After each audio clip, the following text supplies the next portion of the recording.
ਸਵਾਗਤ ਹੈ ਜੀ ਤੁਹਾਡਾ ਟੀਚਰ ਚੈਨਲ ਵਿੱਚ। ਅੱਜ ਅਸੀਂ ਇਕਨੋਮਿਕਸ ਦੀ ਇੰਪੋਰਟੈਂਟ ਪ੍ਰਸ਼ਨ ਲੜੀ ਸ਼ੁਰੂ ਕਰਨ ਜਾ ਰਹੇ ਹਾਂ, ਜੋ ਕਿ ਈਟੀਟੀ ਸੈਕੰਡ ਪੇਪਰ ਦੀ ਪ੍ਰੈਪਰੇਸ਼ਨ ਦੇ ਲਈ ਬਹੁਤ ਸਹਾਈ ਸਿੱਧ ਹੋਵੇਗੀ। ਸਾਡਾ ਪਹਿਲਾ ਪ੍ਰਸ਼ਨ ਹੈ ਜੀ, ਅਰਥ ਸ਼ਾਸਤਰ ਵਿੱਚ ਕੁਝ ਸ਼ਬਦਾਂ ਦਾ ਪ੍ਰਯੋਗ ਖਾਸ ਅਰਥਾਂ ਵਿੱਚ ਲਿਆ ਜਾਂਦਾ ਹੈ। ਇਹਨਾਂ ਸ਼ਬਦਾਂ ਨੂੰ ਕੀ ਕਿਹਾ ਜਾਂਦਾ ਹੈ? ਇਹਨਾਂ ਸ਼ਬਦਾਂ ਨੂੰ ਕਿਹਾ ਜਾਂਦਾ ਹੈ ਮੁੱਢਲੀਆਂ ਧਾਰਨਾਵਾਂ, ਬੇਸਿਕ ਕਨਸੈਪਟਸ।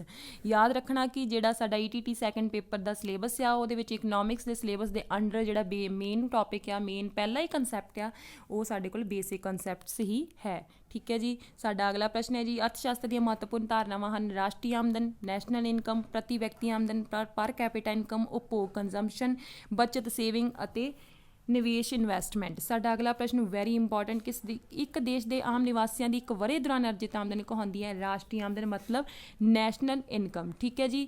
ਠੀਕ ਹੈ ਜੀ। ਇਹਦੇ ਵਿੱਚੋਂ ਇੱਕ ਹੋਰ ਕੁਐਸਚਨ ਬਣ ਜਾਂਦਾ ਕਿ ਜਿਹੜੀ ਨੈਸ਼ਨਲ ਇਨਕਮ ਆ ਉਹਨੂੰ ਕਿੰਨੀ ਅਵਧੀ ਵਿੱਚ ਮਈਅਰ ਕੀਤਾ ਜਾਂਦਾ ਹੈ? ਉਹ ਹੈ ਜੀ 1 ਸਾਲ, 1 ਈਅਰ ਦੇ ਵਿੱਚ ਮਈਅਰ ਕੀਤਾ ਜਾਂਦਾ ਹੈ। ਠੀਕ ਹੈ ਜੀ। ਸਾਡਾ ਅਗਲਾ ਪ੍ਰਸ਼ਨ ਹੈ ਜੀ, ਇੱਕ ਦੇਸ਼ ਦੀ ਰਾਸ਼ਟਰੀ ਆਮਦਨ ਵਿੱਚੋਂ ਜਦੋਂ ਕਿ ਘਿਸਾਵਟ ਖਰਚ ਸ਼ਾਮਲ ਰਹਿੰਦਾ ਹੈ ਤਾਂ ਉਸਨੂੰ ਕੀ ਕਿਹਾ ਜਾਂਦਾ ਹੈ? ਤੁਸੀਂ ਇੱਥੇ ਇੱਕ ਗੱਲ ਦਾ ਧਿਆਨ ਰੱਖਣਾ ਕਿ ਹੁਣ ਜਿਹੜੀ ਆ ਪ੍ਰਸ਼ਨ ਨੰਬਰ 4 ਅਤੇ ਪ੍ਰਸ਼ਨ ਨੰਬਰ 5 ਹੈ ਨਾ, ਇਹਦੇ ਵਿੱਚ ਕੀ ਆ, ਨੈਸ਼ਨਲ ਇਨਕਮ ਦੀਆਂ ਜਿਹੜੀਆਂ ਟਾਈਪਸ ਆ ਉਹਨਾਂ ਨੂੰ ਐਕਸਪਲੇਨ ਕੀਤਾ ਗਿਆ ਵਾ, ਉਹਨਾਂ ਤੋਂ ਪ੍ਰਸ਼ਨ ਬਣਾਏ ਗਏ। ਦੇਖੋ, ਨੈਸ਼ਨਲ ਇਨਕਮ ਦੋ ਤਰ੍ਹਾਂ ਦੀ ਹੁੰਦੀ ਆ, ਇੱਕ ਹੁੰਦੀ ਆ ਗ੍ਰੋਸ ਨੈਸ਼ਨਲ ਇਨਕਮ, ਇੱਕ ਹੁੰਦੀ ਆ ਸ਼ੁੱਧ ਰਾਸ਼ਟਰੀ ਆਮਦਨ, ਮਤਲਬ ਨੈਟ ਨੈਸ਼ਨਲ ਇਨਕਮ। ਠੀਕ ਹੈ ਜੀ। ਸਾਡਾ 4th ਪ੍ਰਸ਼ਨ ਕੀ ਆ, ਇੱਕ ਦੇਸ਼ ਦੀ ਰਾਸ਼ਟਰੀ ਆਮਦਨ ਵਿੱਚ ਜਦੋਂ ਘਿਸਾਵਟ ਖਰਚ ਸ਼ਾਮਲ ਰਹਿੰਦਾ ਹੈ ਤਾਂ ਉਸਨੂੰ ਕੀ ਕਹਿੰਦੇ ਹਨ? ਉਸਨੂੰ ਕਹਿੰਦੇ ਹਨ ਜੀ ਕੁੱਲ ਰਾਸ਼ਟਰੀ ਆਮਦਨ।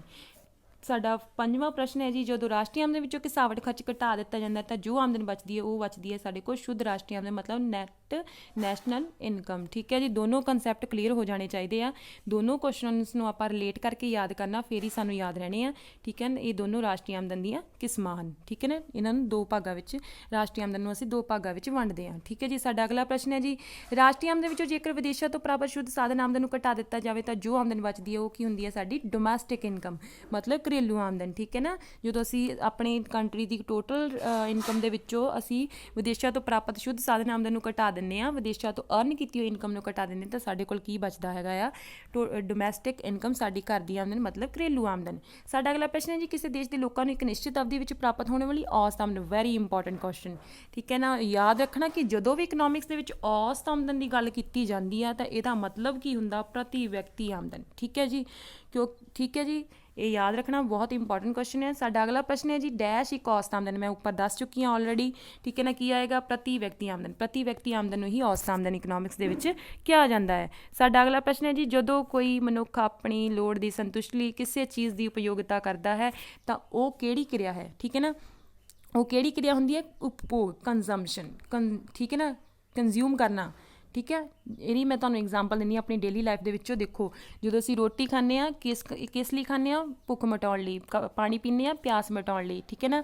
ਠੀਕ ਹੈ ਨਾ। ਇਹ ਕੀ ਆ? ਅਸੀਂ ਕੰਜ਼ਿਊਮ ਕਰਦੇ ਹਾਂ ਚੀਜ਼ਾਂ ਨੂੰ ਆਪਣੀ ਲੋੜਾਂ ਦੀ ਸੰਤੁਸ਼ਟੀ ਲਈ, ਆਪਣੀ ਸਰਟੀਫਿਕੇਸ਼ਨ ਦੇ ਲਈ ਅਸੀਂ ਯੂਜ਼ ਕਰਦੇ ਹਾਂ, ਤਾਂ ਇਹ ਕੀ ਹੁੰਦੀ ਹੈ? ਕੰਜ਼ੰਪਸ਼ਨ। ਠੀਕ ਹੈ। ਸਾਡਾ ਅਗਲਾ ਪ੍ਰਸ਼ਨ, ਇੱਥੇ ਇੱਕ ਹੋਰ ਚੀਜ਼ ਨੋਟ ਕਰ ਲੈਣੀ ਹੈ ਕਿ ਮਨੀ ਦੀ ਵੀ ਕੰਜ਼ੰਪਸ਼ਨ ਹੁੰਦੀ ਹੈ। ਦੇਖੋ, ਜਿਵੇਂ ਕਿ ਲਿਖਿਆ ਹੈ, ਖਰਚ ਦੇ ਰੂਪ ਵਿੱਚ ਉਹ ਕੁੱਲ ਖਰਚ ਜੋ ਵਸਤੂਆਂ ਨੂੰ ਖਰੀਦਣ 'ਤੇ ਕੀਤਾ ਜਾਂਦਾ ਹੈ। ਜਦੋਂ ਅਸੀਂ ਵਸਤੂਆਂ ਨੂੰ ਖਰੀਦਣ ਦੇ ਉੱਤੇ ਆਪਣੇ ਪੈਸੇ ਲਾਉਂਦੇ ਹਾਂ, ਮਨੀ ਆਪਾਂ ਇਨਵੈਸਟ ਕਰਦੇ ਹਾਂ, ਆਪਣੀ ਮਨੀ ਜਿਹੜੀ ਕੰਜ਼ਿਊਮ ਕਰਦੇ ਹਾਂ, ਮਨੀ ਨੂੰ ਖਰਚ ਕਰਦੇ ਹਾਂ। ਠੀਕ ਹੈ ਨਾ। ਤਾਂ ਉਹ ਕੀ ਹੁੰਦਾ ਆ ਸਾਡੇ ਕੋਲ? ਉਹ ਵੀ ਇੱਕ ਤਰ੍ਹਾਂ ਦਾ ਸਾਡੇ ਕੋਲ ਕੰਜ਼ੰਪਸ਼ਨ ਹੀ ਹੁੰਦੀ ਆ, ਮਨੀ ਕੰਜ਼ੰਪਸ਼ਨ ਕਹਿੰਦੇ ਆ ਉਹਨੂੰ। ਠੀਕ ਹੈ। ਯਾਦ ਰੱਖਣਾ ਇਹ। ਸਾਡਾ ਅਗਲਾ ਪ੍ਰਸ਼ਨ ਹੈ, ਇੰਪੋਰਟੈਂਟ ਹੈ, ਉਪਭੋਗ ਕਿਹੜੇ ਤੱਤਾਂ 'ਤੇ ਨਿਰਭਰ ਕਰਦਾ ਹੈ? ਹਾਂਜੀ, ਇਹ ਕਰਦਾ ਹੈ ਜੀ ਆਮਦਨ, ਠੀਕ ਹੈ, ਵਸਤੂ ਦੀ ਕੀਮਤ, ਪ੍ਰਾਈਸ 'ਤੇ, ਔਰ ਫੈਸ਼ਨ ਆਦਿ। ਠੀਕ ਹੈ ਨਾ। ਹੋਰ ਵੀ ਤੱਤ ਹੁੰਦੇ ਜਿੱਦਾਂ ਕਿ ਪਰਸਨ ਦਾ ਆਪਦਾ ਨੇਚਰ ਵੀ ਹੁੰਦਾ ਆ, ਵਿਅਕਤੀ ਦੀ ਆਪਦੀ ਰੁਚੀ ਹੁੰਦੀ ਆ, ਉਹਦਾ ਸੁਭਾਅ ਹੁੰਦਾ ਆ, ਉਸ 'ਤੇ ਵੀ ਉਹਦੀ ਜਿਹੜੀ ਕੰਜ਼ੰਪਸ਼ਨ ਆ ਉਹ ਨਿਰਭਰ ਕਰਦੀ ਹੁੰਦੀ ਆ, ਡਿਪੈਂਡ ਕਰਦੀ ਆ। ਸਾਡਾ ਅਗਲਾ ਕੁਐਸਚਨ ਜਿਹੜਾ ਮੋਸਟ ਇੰਪੋਰਟੈਂਟ ਆ, 11ਵਾਂ ਅਤੇ 12ਵਾਂ ਦੋਨੋਂ ਹੀ ਕੁਐਸਚਨ ਬਹੁਤ ਇੰਪੋਰਟੈਂਟ ਨੇ। ਠੀਕ ਹੈ ਜੀ। ਸਾਡਾ ਇਹ 11ਵਾਂ ਕੁਐਸਚਨ ਹੈ, ਉਪਭੋਗ ਸਭ ਤੋਂ ਵੱਧ ਕਿਹੜੇ ਤੱਤ 'ਤੇ ਨਿਰਭਰ ਕਰਦਾ ਹੈ? ਇਹ ਹੈ ਜੀ ਆਮਦਨ, ਇਨਕਮ 'ਤੇ। ਸਭ ਤੋਂ ਜ਼ਿਆਦਾ ਕਿਹੜੇ ਤੱਤ 'ਤੇ ਨਿਰਭਰ ਕਰਦਾ ਹੈ? ਆਮਦਨ 'ਤੇ। ਠੀਕ ਹੈ ਨਾ। ਸਾਡਾ ਅਗਲਾ ਪ੍ਰਸ਼ਨ ਹੈ ਜੀ, ਉਪਭੋਗ ਡੈਸ਼ ਦਾ ਫਲਨ ਹੈ। ਠੀਕ ਹੈ ਜੀ। ਉਪਭੋਗ ਕਾਹਦਾ ਫਲਨ ਹੈ? ਆਮਦਨ ਦਾ। ਠੀਕ ਹੈ ਜੀ। ਕਾਹਦਾ ਫਲਨ ਹੈ? ਆਮਦਨ ਦਾ, ਇਨਕਮ ਦਾ। ਇਸ ਇਕੱਲੀ ਲਾਈਨ ਦੇ ਉੱਤੇ ਜਿਹੜੇ ਪ੍ਰਸਿੱਧ ਅਰਥ ਸ਼ਾਸਤਰੀ ਕੇਨਜ਼ ਨੇ ਥਿਊਰੀ ਦਿੱਤੀ ਆ, BA ਦੇ ਵਿੱਚ ਅਸੀਂ ਪੜ੍ਹਦੇ ਹਾਂ। ਠੀਕ ਹੈ। ਉਪਭੋਗ ਆਮਦਨ ਦਾ ਫਲਨ ਹੈ। ਠੀਕ ਹੈ। ਇੱਦਾਂ ਉਹ ਬਲੈਂਕ ਬਣਾ ਕੇ ਵੀ ਪੁੱਛ ਸਕਦੇ ਆ। ਠੀਕ ਹੈ ਜੀ। ਇਹ ਯਾਦ ਰੱਖਣਾ। ਸਾਡਾ ਅਗਲਾ ਪ੍ਰਸ਼ਨ ਹੈ, ਇਹ ਹੁਣ ਜਿਹੜੀ ਫਲਣ ਵਾਲੀ ਗੱਲ ਹੈ ਤੁਹਾਨੂੰ ਸਾਰੀ ਜਿਹੜੀ ਨੈਕਸਟ ਕੁਐਸਚਨ ਦੇ ਵਿੱਚ ਕਲੀਅਰ ਹੋਏਗੀ। ਆਮਦਨ ਦੇ ਵਧਣ 'ਤੇ ਪ੍ਰਸ਼ਨ ਨੰਬਰ 13, ਆਮਦਨ ਦੇ ਵਧਣ ਨਾਲ ਉਪਭੋਗ 'ਤੇ ਕੀ ਅਸਰ ਪੈਂਦਾ ਹੈ? ਇਹ ਹੈ ਜੀ ਉਪਭੋਗ ਵੱਧਦਾ ਹੈ। ਠੀਕ ਹੈ, ਜਦੋਂ ਸਾਡੀ ਦੇਖੋ ਇੱਕ ਹੁੰਦੀ ਆ, ਦੇਖੋ ਜਦੋਂ ਸਾਡੀ ਇਨਕਮ ਜਿਹੜੀ ਆ ਵੱਧਦੀ ਆ ਤਾਂ ਸਾਡਾ ਕੰਜ਼ੰਪਸ਼ਨ ਵੀ ਕੀ ਆ, ਵੱਧਦਾ ਆ, ਸਾਡਾ ਉਪਭੋਗ ਵੀ ਵੱਧਦਾ ਆ, ਅਸੀਂ ਜ਼ਿਆਦਾ ਚੀਜ਼ਾਂ ਖਰੀਦਦੇ ਹਾਂ।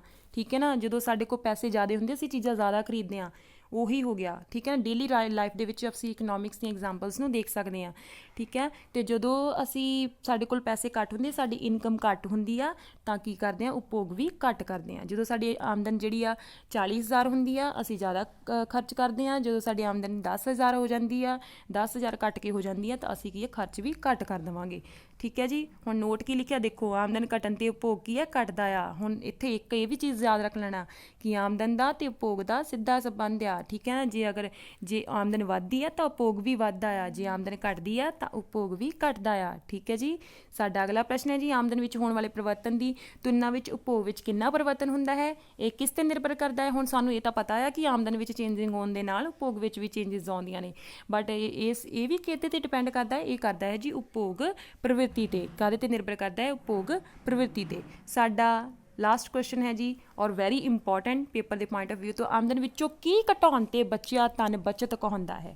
ਕੀ ਘਟਾਈਏ ਅਸੀਂ ਆਮਦਨ ਦੇ ਵਿੱਚੋਂ, ਇਨਕਮ ਦੇ ਵਿੱਚੋਂ ਅਸੀਂ ਇੱਥੇ ਕੀ ਘਟਾਈਏ ਕਿ ਸਾਡੇ ਕੋਲ ਸੇਵਿੰਗ ਹੋ ਜਾਵੇ, ਸੇਵਿੰਗ ਮਿਲ ਜਾਣ? ਤਾਂ ਕੀ ਘਟਾਉਂਦੇ ਆਪਾਂ? ਕੰਜ਼ੰਪਸ਼ਨ ਘਟਾਉਂਦੇ ਹਾਂ। ਠੀਕ ਹੈ, ਇਹਦਾ ਫਾਰਮੂਲਾ ਦੇਖ ਲਓ, ਇਹ ਬੱਚਤ ਦਾ ਫਾਰਮੂਲਾ, ਉਹਦੇ 'ਚੋਂ ਪ੍ਰਸ਼ਨ ਬਣਾਇਆ ਗਿਆ ਆ। ਸੇਵਿੰਗ ਦਾ ਫਾਰਮੂਲਾ ਕੀ ਹੁੰਦਾ ਬੱਚਤ ਦਾ? ਬੱਚਤ ਬਰਾਬਰ ਹੈ ਆਮਦਨ ਮਾਈਨਸ ਉਪਭੋਗ। ਠੀਕ ਹੈ ਨਾ, saving equal to income minus consumption. ਠੀਕ ਹੈ ਨਾ, ਹੁਣ ਉਹ ਸਿੱਧਾ ਤਾਂ ਨਹੀਂ ਪੁੱਛੇਗਾ, ਸਾਨੂੰ ਥੋੜ੍ਹਾ ਘੁਮਾ ਕੇ ਕੁਐਸਚਨ ਪੁੱਛੇਗਾ ਕਿ ਆਮਦਨ ਵਿੱਚੋਂ ਅਸੀਂ ਕੀ ਘਟਾਈਏ, ਜਾਂ ਠੀਕ ਹੈ ਇੱਦਾਂ ਪੁੱਛੂਗਾ ਕਿ ਆਮਦਨ ਵਿੱਚੋਂ ਅਸੀਂ ਕੀ ਘਟਾਈਏ ਤਾਂ ਸਾਡੇ ਕੋਲ ਮਤਲਬ ਬੱਚਤ ਆ ਜਾਂਦੀ ਆ। ਅਸੀਂ ਕਹਾਂਗੇ ਕਿ ਅਸੀਂ ਉਪਭੋਗ ਘਟਾਈਏ ਤਾਂ ਸਾਡੇ ਕੋਲ ਕੀ ਬਚ ਜਾਂਦੀ? ਬੱਚਤ ਬਚ ਜਾਂਦੀ ਹੈ। ਠੀਕ ਹੈ ਜੀ, ਤੁਹਾਡਾ ਬਹੁਤ ਬਹੁਤ ਸਵਾਗਤ। ਵੀਡੀਓ ਨੂੰ ਲਾਈਕ ਅਤੇ ਸ਼ੇਅਰ ਕਰਨਾ, ਚੈਨਲ ਨੂੰ ਸਬਸਕ੍ਰਾਈਬ ਕਰ ਲੈਣਾ ਤਾਂ ਜੋ ਤੁਹਾਨੂੰ ਹੋਰ ਵੀ ਮਹੱਤਵਪੂਰਨ ਵੀਡੀਓ ਜਿਹੜੀ ਹੈ ਉਹ ਪ੍ਰਾਪਤ ਹੁੰਦੀਆਂ ਰਹਿਣ। ਠੀਕ ਹੈ ਜੀ, ਤੁਹਾਡਾ ਸਭ ਦਾ ਇੱਕ ਵਾਰ ਫਿਰ ਤੋਂ ਬਹੁਤ ਬਹੁਤ ਸਵਾਗਤ।